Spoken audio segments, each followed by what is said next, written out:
जय भीम, नमो बुद्धाय सर्वांना. आज आपण या ठिकाणी राजर्षी छत्रपती शाहू महाराज यांच्या जयंतीच्या निमित्ताने तुमच्याशी संवाद साधण्यासाठी मी आपल्या सर्वांमध्ये आलेलो आहे. आज 26 जून 1874 रोजी छत्रपती शाहू महाराजांचा जन्म झालेला आहे. आणि या देशाच्या इतिहासामध्ये ज्या काही राजांची मालिका आहे त्या राजांच्या मालिकेमध्ये अलीकडच्या काळामध्ये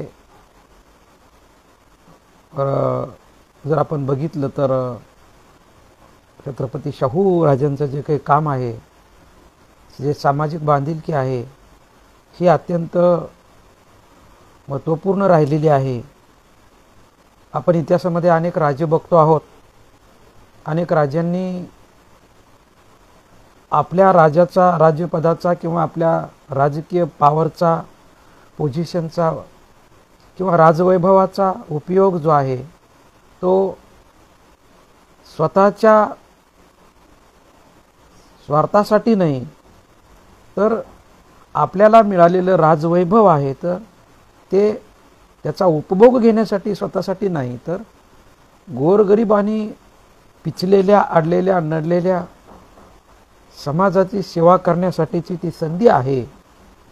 अशा पद्धतीचा विचार या देशामध्ये ज्या राजांनी हा विचार केला, एवढेच नव्हे तर तो विचार प्रत्यक्ष अंमलामध्ये आणला, तशा प्रकारची कृती केली आणि आपलं संपूर्ण जीवन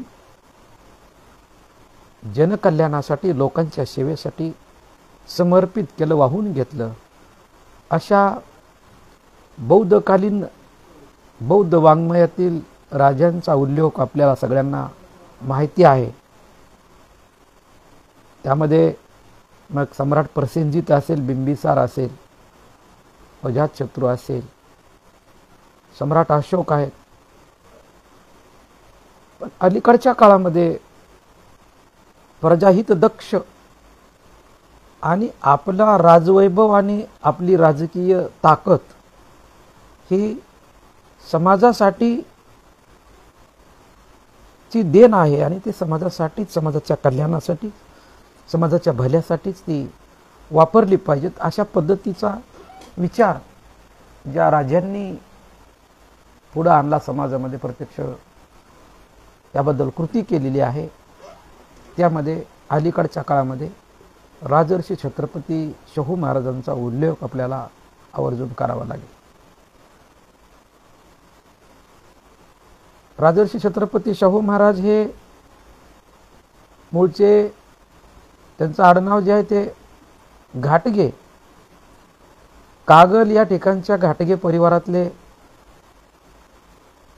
मूळचे. त्यांचे पूर्वज आदिलशहाच्या दरबारामध्ये सरदार होते. पुढे छत्रपती शिवाजीराजांनी कागलची वतनदारी आहे ही घाटगे या घराण्यामध्ये सोपवली. घाटगे घराण्यातला कर्तबगार जो पुरुष होता भागजी, त्यांच्याकडे ती जबाबदारी सोपवली. पुढं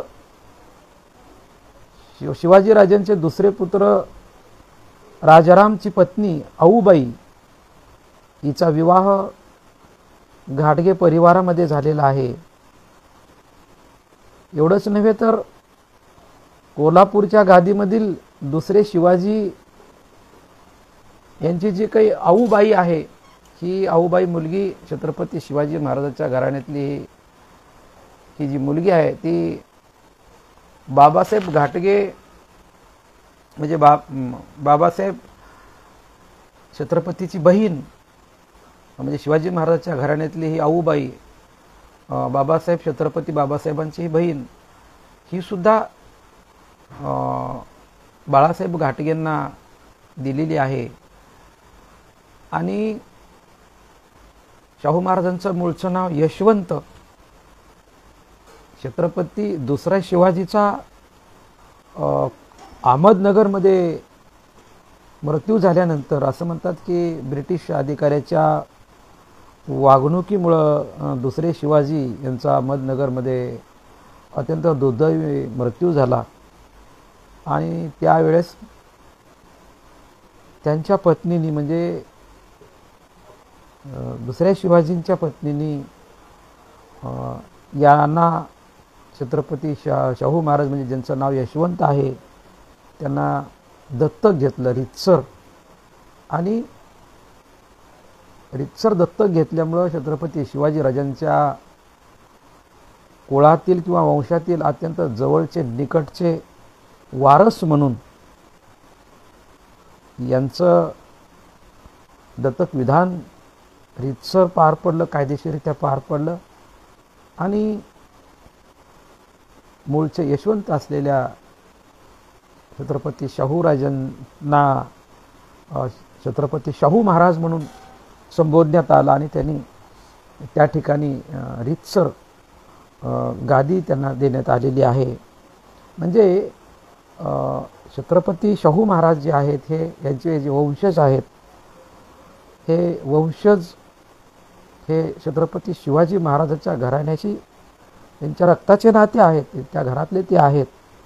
परंतु पुढं शिवाजी महाराजांच्या घराण्यामध्ये डायरेक्ट वंशज नसल्यामुळे यांना दत्तक घेण्यात आलं आणि कोल्हापूरची जी काही गादी आहे ही छत्रपती शाहू महाराजांना देण्यात आली. हा एक इतिहास आहे. अशा या कागल नरेशनी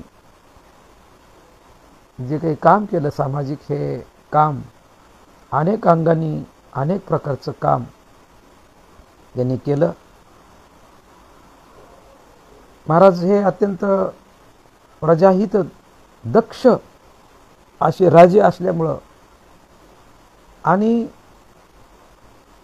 आपल्याला मिळालेलं हे मी सांगितल्याप्रमाणे ही जी काही संधी आहे ही गोरगरिबांच्या कल्याणासाठी त्यांच्या हितासाठी ची संधी आहे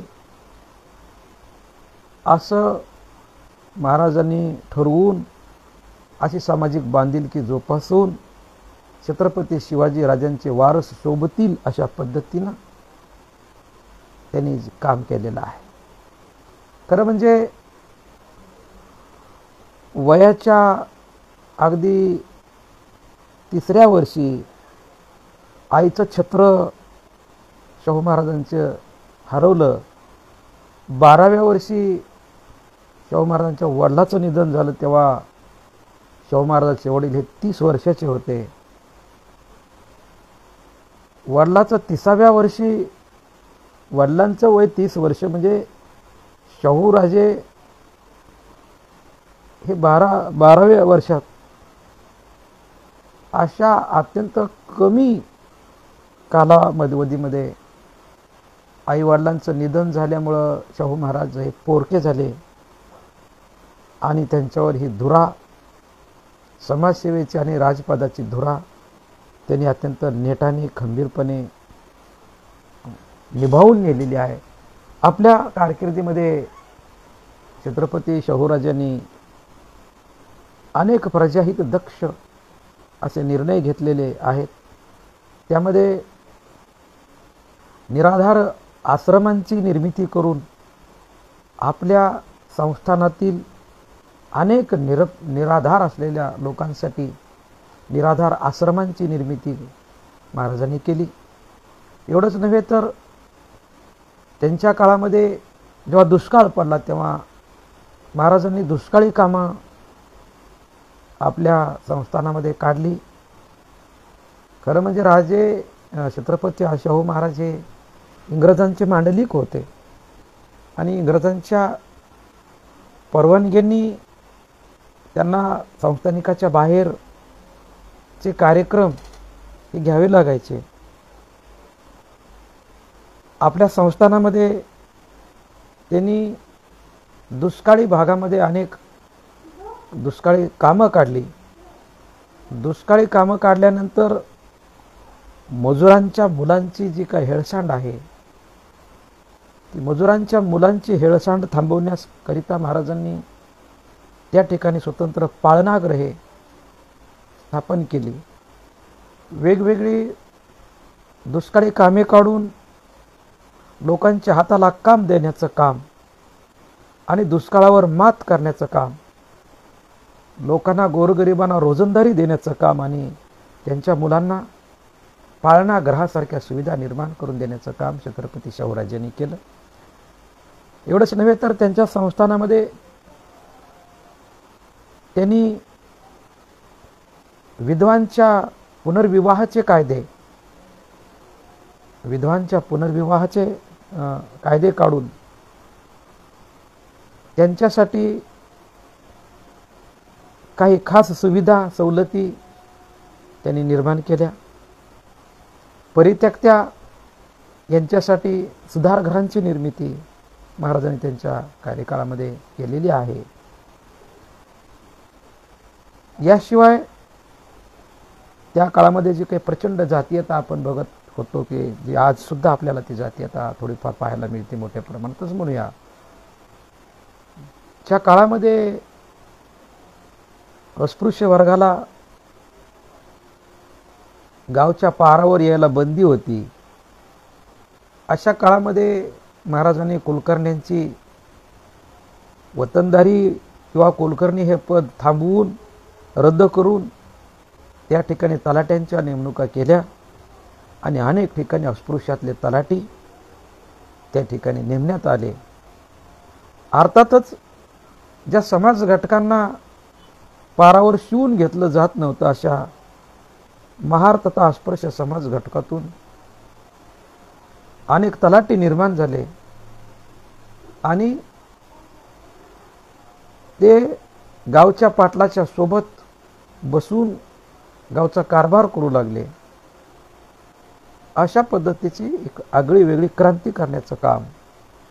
एवढंच नव्हे तर महाराजांनी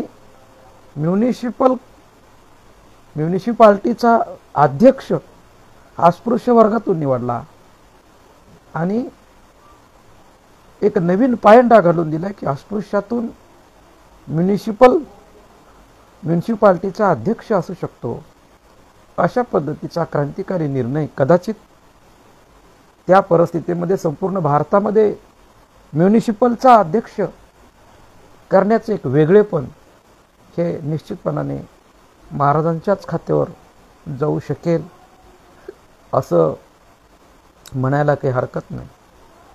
याबरोबरच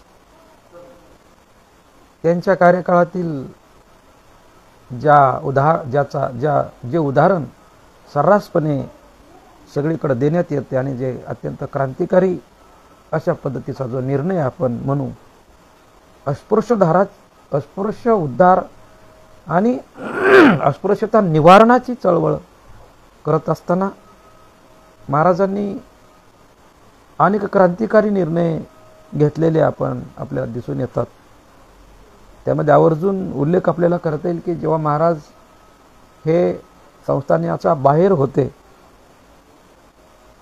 दिल्लीकडे, तेव्हा गंगाराम कांबळे नावाच्या अस्पृश्य अर्थात महार समाजामध्ये जन्मलेल्या या व्यक्तीला, गंगाराम कांबळेला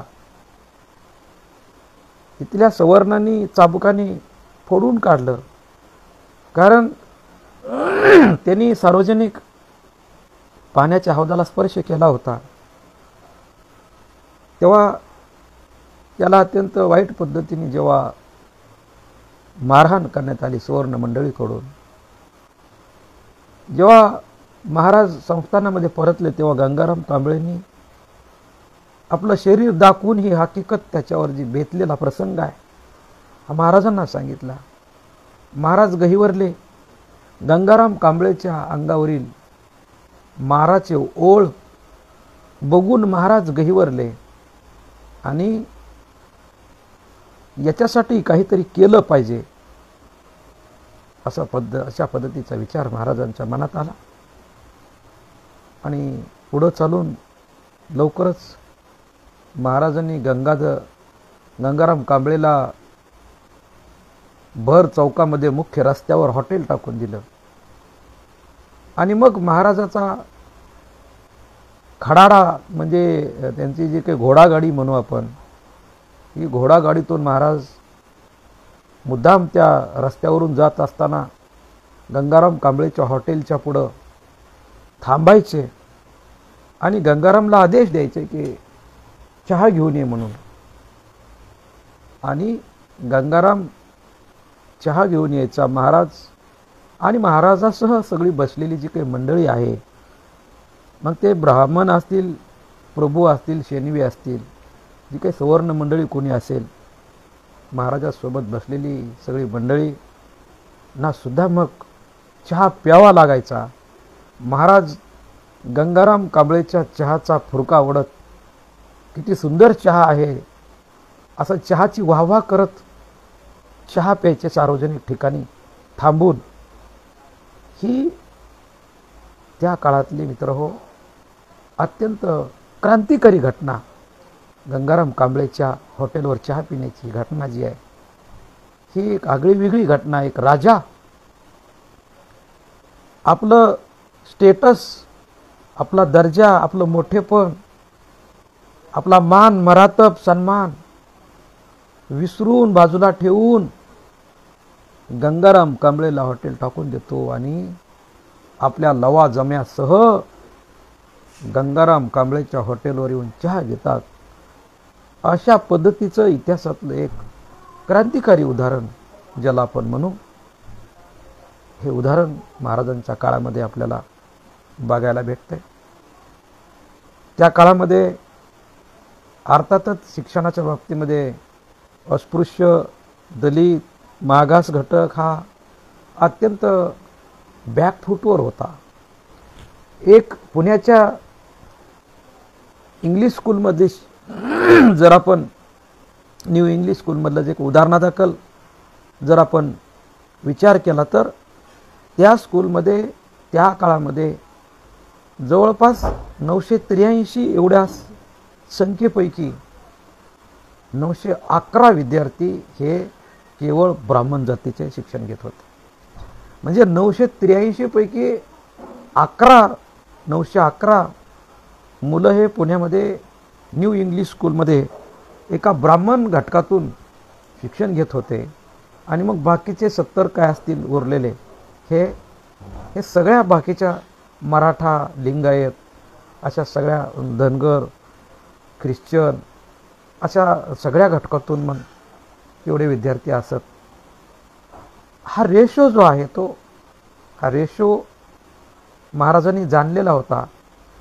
आणि आपल्या संस्थानामध्ये विशिष्ट जात घटकातले लोक हे पुढारलेले आहेत, त्यांनी शिक्षण घेतलेलं आहे. एवढंच नव्हे तर आपल्या संस्थानामध्ये माऱ्याच्या आणि मोक्याच्या जागेवर आणि नोकर भरतीमध्ये त्यांनी मोठ्या प्रमाणामध्ये कब्जा केलेला आहे.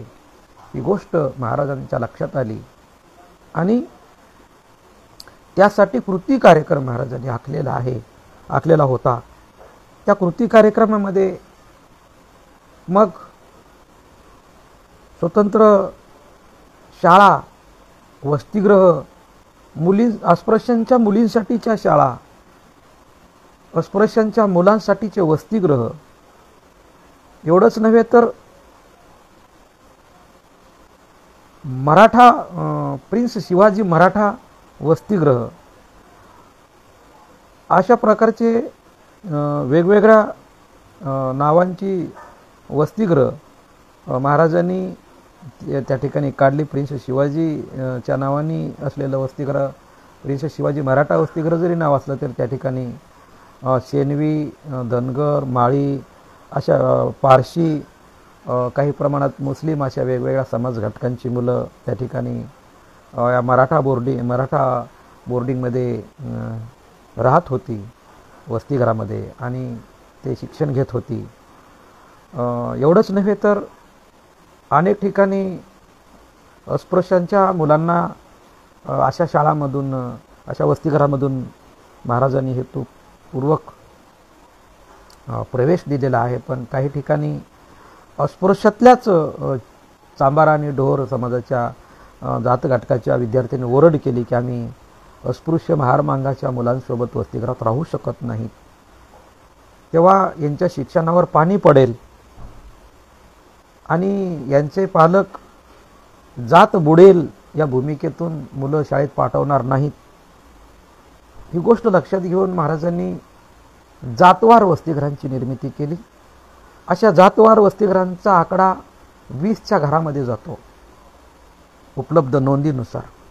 मग त्यामध्ये पारशी असतील, मुस्लिम असतील, शेनवी असतील, प्रभू असतील,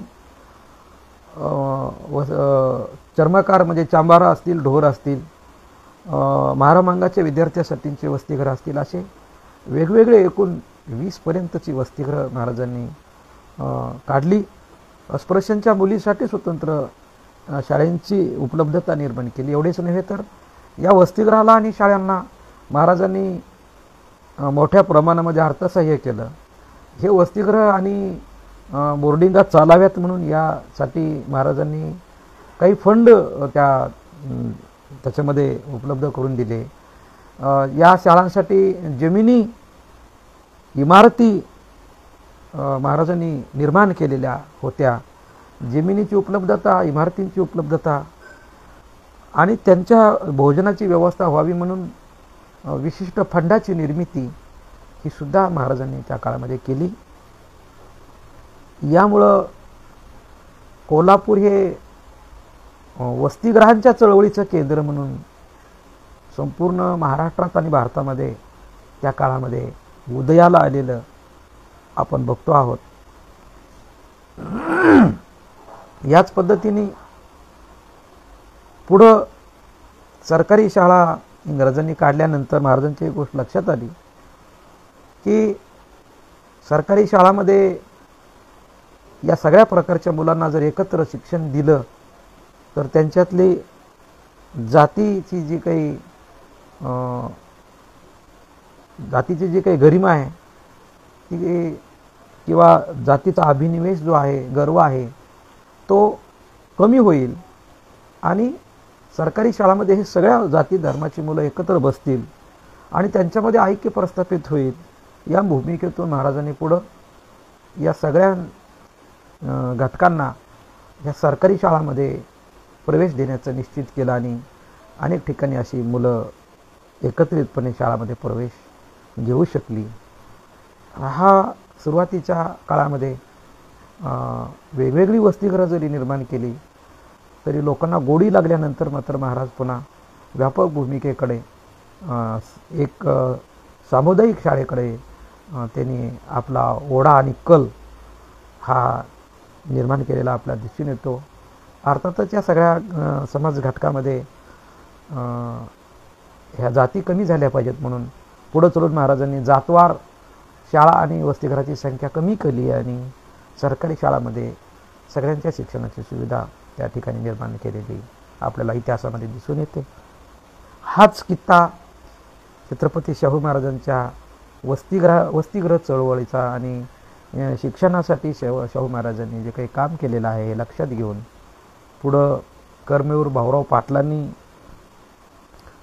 रयत शिक्षण संस्थेची निर्मिती केली आणि आपल्या रयतच्या माध्यमातून आपण बघतो पश्चिम महाराष्ट्रामध्ये आज सुद्धा रयत शिक्षण संस्थेच्या अनेक शाखा उपलब्ध आहेत आणि अनेक मुलं त्या ठिकाणामधून शिक्षण घेऊ शकलेली आहेत. त्याच दरम्यान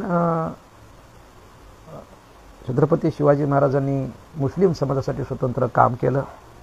मुस्लिम समाजासाठी मुस्लिम बोर्डिंगची निर्मिती महाराजांनी केली आणि मोहमेडम एज्युकेशन सोसायटीची स्थापना करून मुस्लिम समाज घटकाच्या मुलांना शिक्षणाची व्यवस्था महाराजांनी लक्ष देऊन हेतुपूर्वक केलेली आहे. आणि एवढंच नाही तर या मोहमेडम एज्युकेशन सोसायटीचे संस्थापक चेअरमन म्हणून महाराज हे स्वतः त्याचे चेअरमन राहिलेले आहेत आणि त्या माध्यमातून सुद्धा मुस्लिम समाजाच्या शिक्षणाची धुरा वाहण्याची जबाबदारी आणि काम हे छत्रपती शाहू महाराजांनी केलेलं आहे. या प्रसंगाच्या निमित्ताने दुसरा जो अतिशय क्रांतिकारी निर्णय महाराजांनी त्यांच्या कार्यकाळात घेतलेला आहे त्याच्याकडं खरं म्हणजे आपल्या सर्वांचं लक्ष मी वेधू इच्छितो की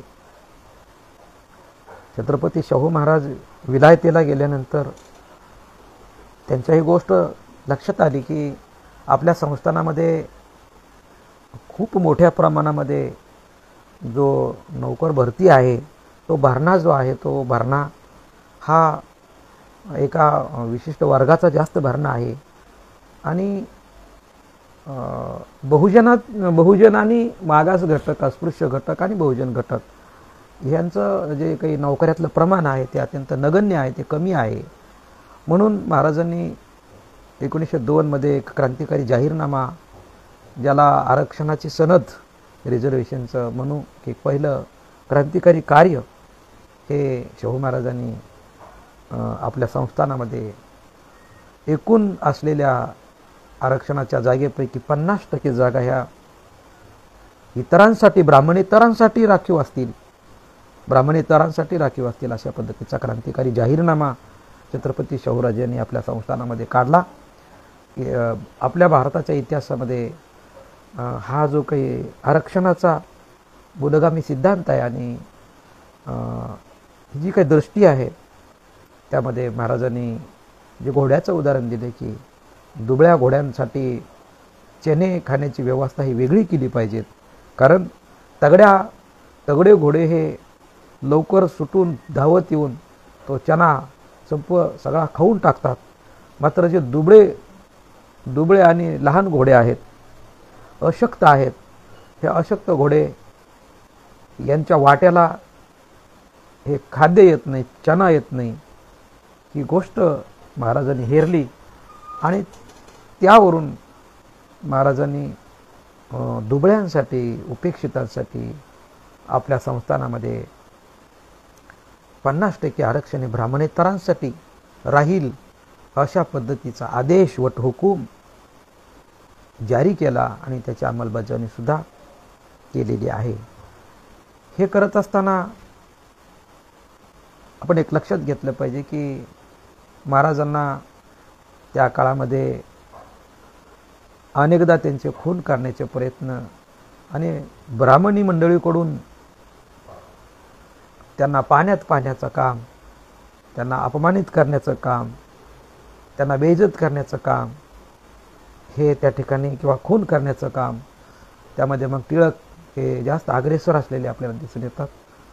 अर्थातच या वर्गाने हे महाराजांना अपमान करण्याचं किंवा त्यांचा खून करण्याचं काम, प्रयत्न त्या ठिकाणी अनेकदा केलेला दिसतो, परंतु महाराजांनी त्या ठिकाणी माघार घेतलेली नाही आणि तो आरक्षणाचा जाहीरनामा महाराजांनी लागू केला. या प्रसंगाच्या निमित्ताने आणखी 2 घटनांचा उल्लेख मी आपल्यापुढे धावता आढावा घेण्याचा प्रयत्न करीन. तो म्हणजे महाराजांना मी आता सांगितल्याप्रमाणे अनेक ठिकाणी अपमानित करण्याचा प्रयत्न करण्यात आला किंवा अनेक ठिकाणी त्यांचे काही खून करण्याचे पण प्रयत्न झाले. अपमान करण्याच्या प्रयत्नामध्ये जे काही गाजलेलं प्रकरण आहे ते आपल्या सगळ्यांना माहिती आहे, ते म्हणजे पुराणोक्त आणि वेदोक्त प्रकरण. हे त्यांच्या काळामध्ये अत्यंत गाजलेलं प्रकरण आहे. त्याच्यावर मी एक अर्ध्या मिनिटासाठी फोकस करू इच्छितो आपल्या पुढं की छत्रपती शाहू महाराज हे पंचगंगेमध्ये आंघोळ करत असताना त्या काळामध्ये भागवत नावाच्या या आंघोळ घालणाऱ्या ब्राह्मणांनी, भटांनी महाराज आंघोळ करत असताना जे काही मंत्र म्हणलेले आहेत ते मंत्र हे पुराणोक्त मंत्र म्हटले आणि ही गोष्ट महाराज आंघोळ करत असताना यांनी स्वतःनी आंघोळ केलेली नाही. हा न आंघोळ करताच हा नारायण भट स्वतः आंघोळ न करताच हा मंत्र म्हणतोय आणि तो सुद्धा पुराणोक्त मंत्र म्हणतोय आहे. पुराणोक्त मंत्र तो म्हणतो आहे, स्वतः तो आंघोळ न करता हा म्हणतो आहे. ही गोष्ट महाराजांच्या सोबत त्यावेळेस असलेले त्यांचे म्हणजे राजाराम शास्त्री हे याच्यामध्ये जे काही पारंगत होते, पंडित होते, की त्यांची ही गोष्ट लक्षात आली की पंडित नारायण शास्त्रीच्या लक्षात ही गोष्ट आली की महाराज आंघोळ करत आहेत आणि हा नारायण भट हा म्हणजे हा पुराणोक्त मंत्र म्हणतो आहे नारायण भटजी, ही बाब महाराजांच्या लक्षात आणून देण्यात आली. तेव्हा त्यांना जेव्हा विचारण्यात आले की महाराज आंघोळ करत असताना, स्नान करत असताना तू हे पुराणोक्त मंत्र का म्हणत आहेस आणि तो वेदोक्त मंत्र का म्हणत नाहीस, तेव्हा त्यांनी जे उत्तर दिलं त्या ठिकाणी, त्यांनी असं सांगितलं की शूद्र आंघोळ करत असताना आम्ही ब्राह्मणांनी स्वतः आंघोळ करण्याची गरज नाही आणि शूद्रांच्या स्नानाच्या वेळेस हे वेदोक्त मंत्र म्हणले जात नसतात, तर पुराणोक्तच मंत्र म्हणले जातात. अशा पद्धतीचं स्पष्टीकरण या भटांनी जेव्हा दिलं, नारायण भटांनी जेव्हा हे उदाहरण दिलं, तेव्हा अक्षरशः महाराजांच्या पायाखालची वाळू घसरायची वेळ आली आणि महाराज या ठिकाणी खूप अपमानित झालेले आहेत. इतिहासामध्ये अशाच पद्धतीचा अपमान करण्याचं काम छत्रपती शिवाजी महाराजांनाही त्यांच्या राज्याभिषेकाच्या प्रसंगामध्ये 1774च्या सुमारास झाल्याचं आपल्याला दिसून येतं आहे. आणि त्यासुद्धा वेळेस छत्रपती शिवाजीराजे हे शूद्र आहेत आणि ते राज्याभिषेक करू शकत नाहीत, ते शूद्र आहेत, ते राजे होऊ शकत नाहीत, अशा पद्धतीचा विचार तत्कालीन मनुवादी मंडळींनी पुढं आणला होता आणि महाराजांचा, छत्रपती शिवाजी महाराजांचा अपमान केला होता. तेव्हा आपला अपमान धुवून काढण्यासाठी छत्रपती शिवाजी महाराजांना दुसरा राज्याभिषेक करावा लागला होता. हा इतिहास आहे मित्रांनो. आणि अगदी त्याच पद्धतीनं याही प्रसंगी छत्रपती शाहू महाराजांना वेदोक्त प्रकरणामध्ये या प्रकरणावरून अपमानित करण्यात आलं. या पद्धतीने छत्रपती शाहू महाराजांनी आपली संपूर्ण कारकीर्द, आपली संपूर्ण हयात शेतकरी, कष्टकरी शेतकऱ्यांसाठी राधानगरीसारखी धरणं, भोगावतीसारखी धरणं त्यांच्या कार्यकाळामध्ये त्यांनी उभा केली, निर्माण केली आणि शेतकऱ्यांच्या शेतीसाठी पाण्याची कायमची सुविधा निर्माण होईल ही सुविधा महाराजांनी निर्माण केली त्या काळामध्ये. आणि आपलं संपूर्ण जे काही जीवन आहे ते शेतकरी, कामगार, कष्टकरी, अस्पृश्यांच्या आणि बहुजन समाजाच्या एकूणच उद्धारासाठी आणि उत्थानासाठी त्यांनी आपलं संपूर्ण जीवन वाहून घेतलं. आणि हे जीवन वाहून घेत असताना अर्थातच त्यांना अनेकदा अशा प्रकारचे अपमानसुद्धा सहन करावे लागणार आहेत. आपला एकुलता एक मुलगा वयाच्या 20व्या वर्षी महाराजांचा जो आहे तो प्रिन्स शिवाजी हे शिकार करत असताना त्यांचा मृत्यू झाला आणि आपल्या अत्यंत कमी वयात आपल्या सुनेला जे वैधव्य प्राप्त झालेलं आहे त्यामुळं महाराज खूप हबकून गेले आणि त्यांनी आपला मोर्चा दुसरीकडे वळवला आणि संपूर्ण लक्ष जे आहे ते बहुजन समाजाच्या उद्धारावर त्यांनी केंद्रित केलेलं आहे. या जयंतीच्या निमित्ताने महाराजांच्या, शाहू महाराजांच्या जीवनातील अत्यंत एक महत्त्वाचा विषय, एक छोटीशी घटना मी आपल्यापुढं सांगून आपली रजा घेणार आहे. तो प्रसंग म्हणजे तो या निमित्ताने आवर्जून आपल्याला उल्लेख करावाच लागेल, ती म्हणजे माणगाव परिषद. अस्पृश्यातील एक तरुण, बाबासाहेब आंबेडकर सारखा एक तरुण, भीमराव नावाचा एक तरुण परदेशात जातो, उच्च शिक्षण घेतो. ही गोष्ट महाराजांना जेव्हा कळाली तेव्हा महाराज स्वतः बाबासाहेबांचं स्वागत करण्यासाठी आणि बाबासाहेबांना भेटण्यासाठी मुंबईला आले. आणि मुंबईला येऊन रमाईच्या हातचा चहा हाक मारून चहा पिला आणि बाबासाहेबांना माणगावला निमंत्रण देण्यात आलं. माणगाव परिषद भरली. त्या ठिकाणी माणगाव परिषदेचे अध्यक्ष बाबासाहेब आंबेडकर, त्या ठिकाणी भव्य सत्कार, बाबासाहेब आंबेडकरांचा भव्य सत्कार छत्रपती शाहूराजांनी केलेला आहे. आणि बाबासाहेब आंबेडकरांबद्दल गौरव उद्गार काढलेत की आता माझी चिंता सरलेली आहे, अस्पृश्यांना त्यांचा पुढारी मिळालेला आहे, माझी मनोदैवता मला सांगते आहे बाबासाहेब आंबेडकर हे केवळ अस्पृश्याचे पुढारी नाही, तर एक दिवस ते या देशाचे महान पुढारी बनतील, या भारताचे ते पुढारी बनतील, या देशाचे ते महान पुढारी बनतील. अशा पद्धतीची माझी मनोदेवता मला सांगत आहे. अशा पद्धतीचं अत्यंत गौरव उद्गार शाहू महाराजांनी त्या माणगाव परिषदेमध्ये काढले. बाबासाहेब आंबेडकरांची मिरवणूक काढली आणि खूप मोठा सत्कार, जरी फेटा घालून महाराजांचा सत्कार त्या ठिकाणी केला. त्या सत्काराला उत्तर देताना बाबासाहेब म्हणाले, आपल्या बहुजन समाजाला म्हणाले की आजपासून आपण छत्रपती शाहू महाराजांची जी जयंती आहे ती सणासारखी साजरी करूयात. अशा पद्धतीचा रिस्पेक्ट, अत्यंत उच्च कोटीचा रिस्पेक्ट बाबासाहेब आंबेडकरांनी छत्रपती शाहूराजांच्या बद्दल हा रिस्पेक्ट दिलेला आहे. एक राजा असून छत्रपती शाहूराजांनी बाबासाहेब आंबेडकरांना खूप मोठा रिस्पेक्ट, खूप मोठा सन्मान आणि खूप मोठं स्वागत केलं. शाहू महाराज म्हणाले, बाबासाहेब तुम्ही परदेशात 1920 मध्ये म्हणाले तुम्ही परदेशात शिक्षणासाठी खुशाल जा. मी माझी बहीण म्हणून रमाईला माझ्या कोल्हापूरमध्ये संस्थानात घेऊन जातो. माझ्या बहिणीचा सांभाळ करीन, तुम्ही आरामात शिक्षण घ्या. अशा पद्धतीचा आशावाद, अशा पद्धतीचा संदेश, अशा पद्धतीची खात्री आणि आशीर्वाद शाहू महाराजांनी दिला. एवढंच नव्हे तर शाहू महाराजांनी बाबासाहेबांना परदेशी शिक्षणासाठी सुद्धा मदत केली आणि बाबासाहेब परत आल्यानंतर मूक नायकसारखं वृत्तपत्र चालवण्यासाठी शाहू महाराजांनी देणगी दिली बाबासाहेबांना. परंतु बाबासाहेब जेव्हा पुन्हा एकदा परदेशामध्ये शिक्षणासाठी गेले तेव्हा लंडनमध्ये शिवाजी म्हणजे छत्रपती शाहूराजे यांचं निधन झाल्याची बातमी बाबासाहेबांना परदेशामध्ये वृत्तपत्रामध्ये वाचायला मिळाली आणि बाबासाहेबांना अत्यंत दुःख झालं. एक खूप मोठा